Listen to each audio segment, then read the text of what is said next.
ગામડે હતા.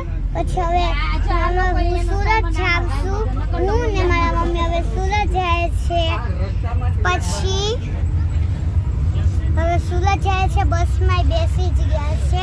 સિંગલનો સફર લખાવ્યો છે કેમ કે હું ને મારી મમ્મી છે ને તે કેવો તડકો છે. સૂર્યમુખી છે ને સૂર્યમુખી જ ગમે. ત્યાં ગયા સૂર્યમુખી જાઉં સૂર્યમુખી છે. સૂર્યમુખી છે ને ઈ છે સૂર્યમુખી છે. બસ પણ ચાલુ થઈ ગઈ છે ને સૌ હાલે છે આ બધું ઉતારું. સાંજ સુધી અમે પહોંચશું ને ત્યાં સુધી ઉઠાવીએ એટલે સાંજ લાગે બસ નહીં અને થાય લુકશે નહીં. ઓકે ને મિત્ર.